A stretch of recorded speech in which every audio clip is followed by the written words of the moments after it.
"Daddy, the girl in the trunk is asking to be let out," our 5-year-old daughter said during a quiet family drive. Her innocent voice cut through the silence, making my heart skip a beat. I turned to my husband, trying to read his reaction.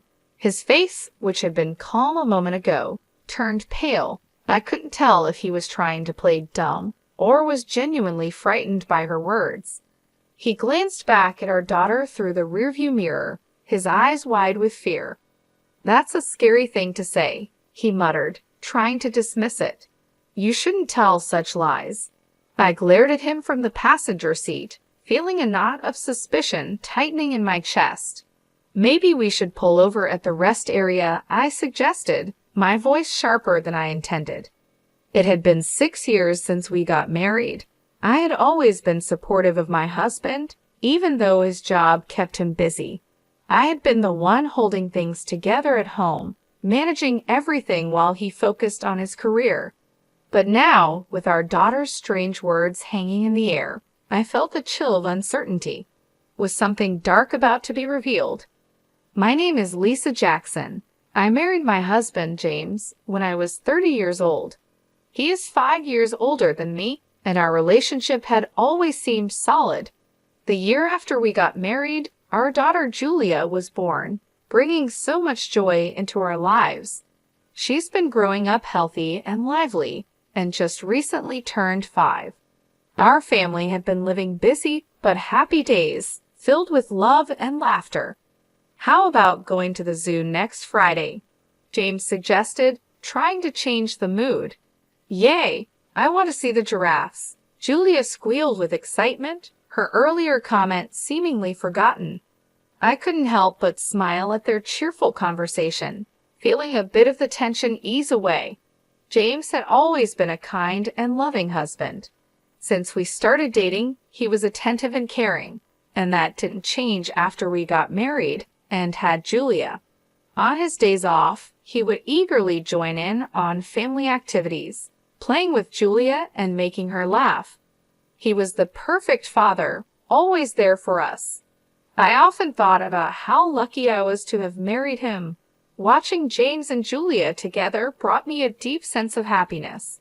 Our life was good, stable, and filled with love. But little did I know, those peaceful days were about to be shattered. One day, James came home with a heavy sigh, his face looking weary and troubled. "You're being transferred to a different department?" I asked, noticing his downcast expression. "Yeah," he replied, his voice flat. "It's company policy. They want me to gain experience in different places." His words felt like the first crack in our happy life. I didn't know why, but something about this transfer made me uneasy. I could sense that there was more to the story, something James wasn't telling me, and as our daughter's strange words echoed in my mind, I couldn't shake the feeling that our lives were about to change in ways I couldn't imagine. James was being transferred to the busiest department in his company, which meant he might not be able to spend as much time with us. The news hit our family hard, especially Julia. "Daddy, are you not going to play with me anymore?" she asked, her big eyes filled with worry. James, trying his best to reassure her, gently stroked her hair and said, "I'll do my best to spend as much time with you as possible, Julia. Let's go to the zoo again sometime soon." Despite his comforting words, I could see the regret in his expression. He knew this transfer was going to change things for us, and the thought of it weighed heavily on his mind. As I watched him with our daughter, a tightness grew in my chest, overwhelmed with emotions. The transfer didn't involve a change in salary or require us to move, but it was still a big deal for our family. Just the thought of having less time together made me feel incredibly lonely. However, I knew the one feeling the most vulnerable was James. Adjusting to a new, more demanding environment would be tough for him. "Please don't push yourself too hard," I said, trying to hide the worry in my voice. I knew James had a tendency to throw himself fully into his work, sometimes to the point of exhaustion. That's why I worried about him overdoing it, and unfortunately, my concerns turned out to be justified. At first, James managed to balance his work and home life. He still made time for family activities and found moments to rest, despite his busier schedule. But about a month after the transfer, everything changed. His time at home decreased dramatically. He started working overtime, often coming home late at night, long after Julia had gone to bed. It became more common for him to go out for drinks with clients, and he even began working on his days off. But there was something else that concerned me even more. One day, I cautiously asked him, "Hey, can you take a day off next Friday? Julia misses you, and you've been working too hard lately." James looked at me with a tired, frustrated expression. "Who do you think I'm working so hard for? Should I just turn down client meetings and risk getting fired?" he snapped. I quickly replied, "I didn't mean it like that. I'm just worried about you." "That's none of your business," he muttered, brushing me off. "Anyway, make sure you have money ready for next week's drinking party." His words stung, and I could see how much the stress was affecting him. James, who had always been kind and patient, was now irritable and short-tempered. He started taking out his frustrations on me more frequently, and I found myself walking on eggshells around him. What worried me even more was how he was spending money extravagantly, claiming it was necessary for entertaining clients. This new habit was beginning to impact our living expenses, adding financial stress to an already tense situation. Because I knew how kind he used to be, I was more worried than angry about his current behavior. It was clear to me that the pressure his new job was getting to him, and I feared he was going to collapse from overwork if things didn't change. I felt helpless, not knowing how to make things better for him or for our family. As the months passed, James's situation only worsened. 5 months after his transfer, he reached a point where he was coming home mostly just to sleep. Our conversations became brief, and the connection we once had felt distant. Julia, feeling the absence of her father, started to show signs of sadness. She often wore a forlorn expression, missing the time they used to spend together. Seeing her like that broke my heart. I knew we couldn't go on like this. I needed to find a way to help James before his relentless work schedule took an even bigger toll on our family. But I didn't know where to start, and the weight of it all was becoming too much to bear. I knew things couldn't go on like this, so I started trying to figure out a way for James to take a break. He was clearly overwhelmed, and our family was suffering because of it. But just as I was beginning to make plans, more bad things started to happen, almost as if the universe was working against us. The worst blow came when my mother, who had been battling an illness for several years, suddenly passed away in the hospital. The moment I heard the news, it felt like the ground had been pulled out from under me. "No, Mom," I whispered, tears streaming down my face. My father had died when I was young, so my mother was the only parent I had left. Losing her felt like losing the last piece of my childhood. I couldn't even have a proper conversation with her before she passed away, and that regret weighed heavily on me. When the call came, I was at home, and I was so shocked that I couldn't move for a while. I just stood there, frozen, as the realization hit me that she was really gone. But what hurt even more was James's reaction. When I told him about my mother's passing, his response was unbelievably cold. "Hey, do I have to go to that funeral too?" he asked, his voice completely devoid of sympathy. I stared at him, my eyes wide with disbelief. Yes, the relationship between James and my mother might have been distant, but she was still his mother-in-law. She was family. I couldn't understand how he could be so indifferent, especially at a time like this. "What are you saying?" "Of course, you have to go," I replied, trying to keep my voice steady. "It's a family funeral." "Don't get mad at me," he muttered, rolling his eyes. Why does this have to happen now? I had plans too." His words cut through me like a knife. In the past, James would have comforted me, perhaps by rubbing my back and grieving with me together. But now, as he sighed in dissatisfaction, he seemed like a completely different person from the one I had promised to spend my life with. Naturally, he didn't help with any of the preparations for my mother's funeral. I arranged everything alone, feeling more isolated than ever. On the day of the service, James remained silent and sullen. He didn't offer any support or comfort, and after the funeral ended, he simply said, "It's over now, right? I'm heading home first," and left without helping with the cleanup. I was initially confused by his reaction, but by then I had lost the energy to be angry. I was simply bewildered and deeply disappointed in him. No matter how busy or stressed he was from work, his behavior at the funeral was unacceptable. When did my husband become such a cold person? Despite feeling frustrated with him, I finished cleaning up with Julia by my side. She was too young to understand everything that was happening, but she could sense that something was wrong and did her best to help me. "Mom, Julia will help you," she said, her small voice bringing a bit of comfort to my aching heart. After the funeral, I decided to stop by my parents' house for a short while. It wasn't far from our home, and I wanted to say a final goodbye to the place that held so many memories of my mother.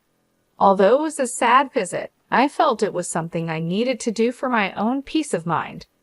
When I arrived at my parents' house with a heavy heart, I took a deep breath and walked inside. The house felt empty, a shell of what it used to be. As I stood in the living room, surrounded by the remnants of my mother's life, I felt a wave of sorrow wash over me. But before I could even begin to process my feelings, something unexpected happened. "Mom, wait a moment," Julia suddenly shouted, her voice filled with urgency. "Huh, Julia, what's wrong?" I asked, startled by her sudden change in behavior.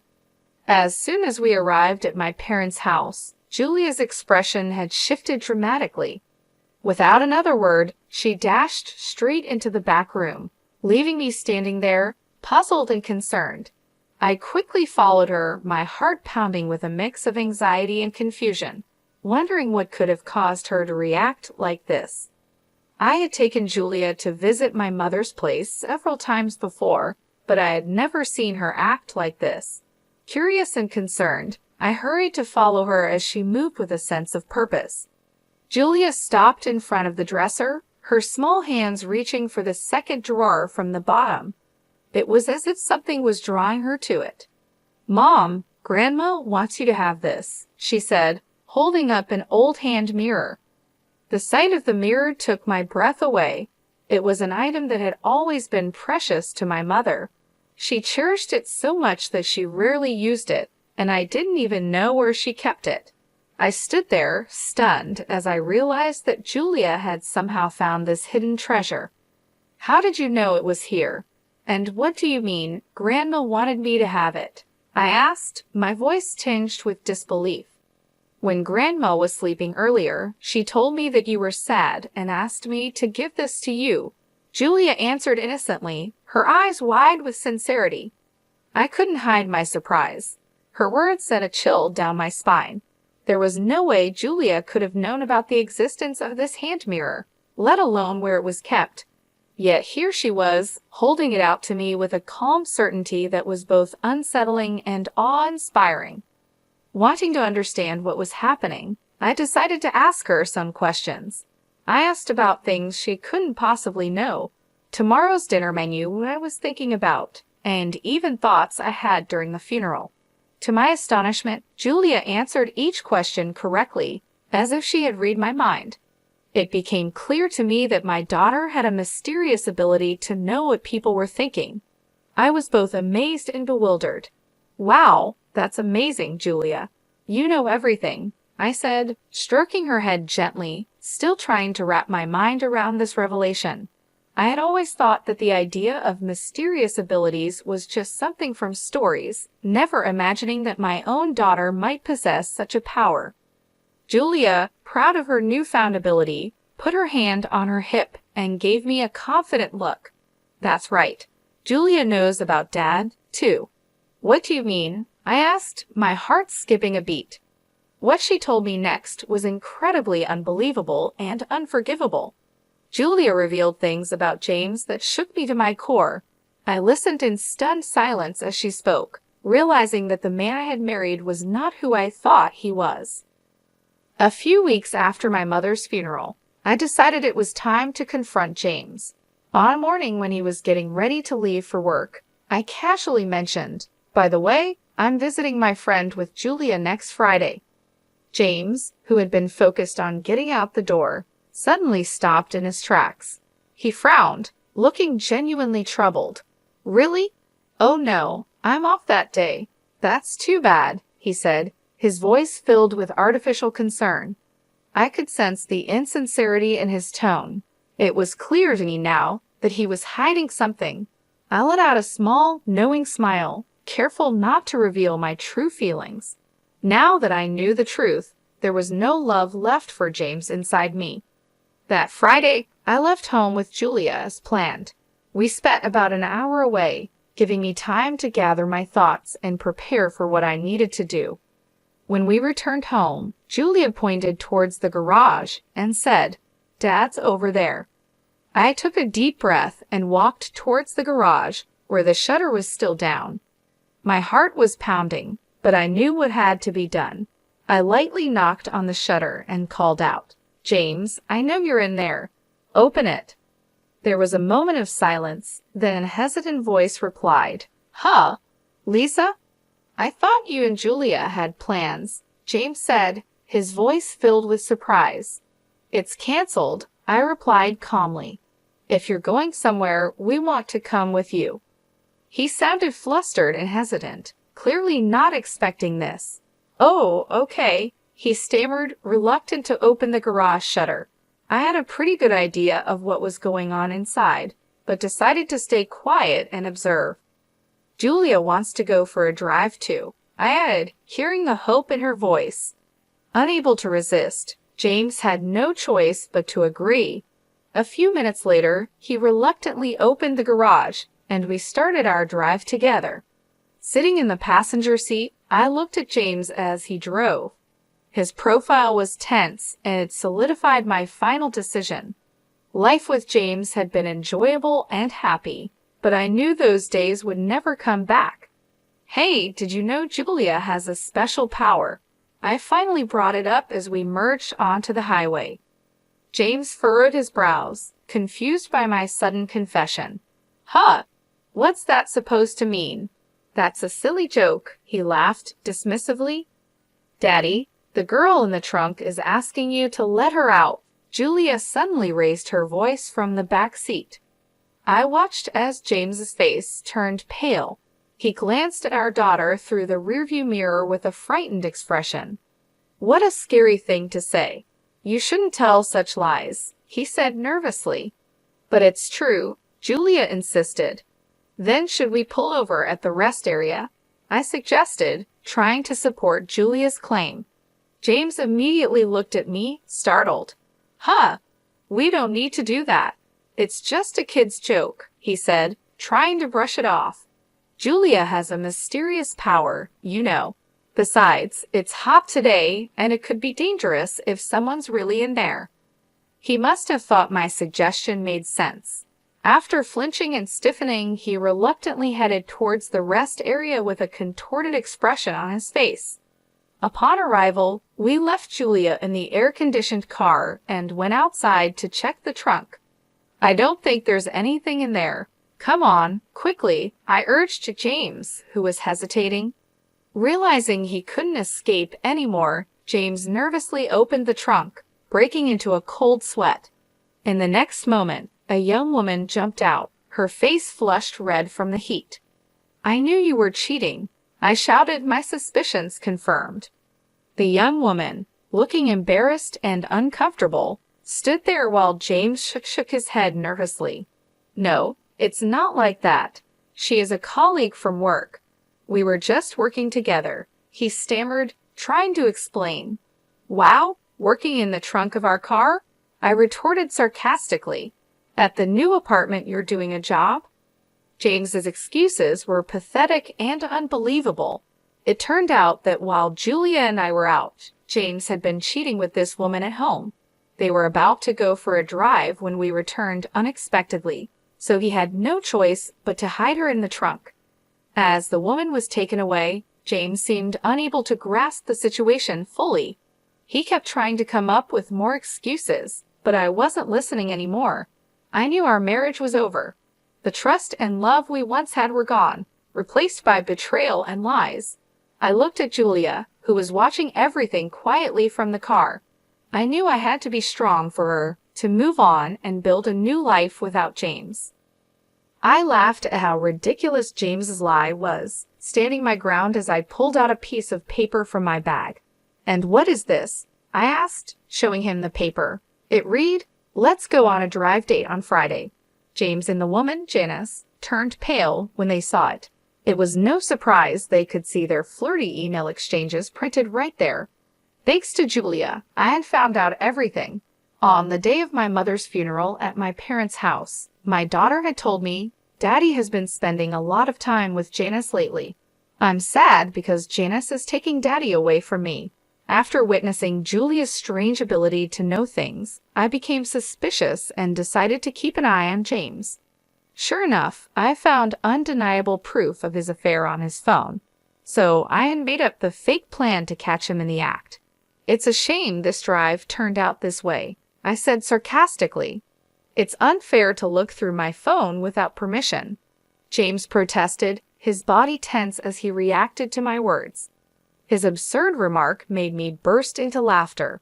I had thought he was just busy with work, but it turned out he was spending time with Janice, using our money for their dates. Who exactly is being unfair here? I shot back. "By the way, I've been recording everything since we got into the car." Remembering all the wrongs James had done, I pulled out my phone from my pocket. I had secretly pressed the record button to capture everything, and the evidence I had wasn't just messages and this video. I also set up hidden cameras in our house and garage. "And Janice, I know everything about you too." Under my relentless confrontation, they both turned white as sheets. I was furious with James, but I couldn't forgive Janice either. I had thoroughly investigated my husband and figured out who she was. Janice was a 27-year-old new employee who worked with James in his new department. From the messages, it was clear she knew about me, yet she still went ahead with the affair, making her just as guilty. Sorry, Lisa," James whimpered, clearly not expecting to be cornered so perfectly. His pitiful attempt to plead with me only filled me with more disgust. I glared at both of them with all the anger I could muster. "I won't forgive either of you. Get ready to pay alimony." Hearing my firm words, and perhaps realizing their fate, both of them collapsed to their knees. After that, I divorced James. The fact that I had recorded everything and gathered all the evidence paid off. They were ordered to pay $500,000 in compensation. I was also able to get $1,000 a month in child support from my husband. But their troubles didn't stop there. I heard that news of their affair spread throughout the whole company, especially since they worked in the same department. This made things very uncomfortable for them, and eventually they broke up. Their coworkers started to disapprove of them, and in the end, they had no choice but to resign. Now, I've heard they're struggling with the burden of the compensation payments and are left with nothing. Meanwhile, I'm enjoying peaceful days with Julia. I'm focused on giving her lots of love and support, knowing she has a special gift. I want to make sure she grows up happy and well taken care of.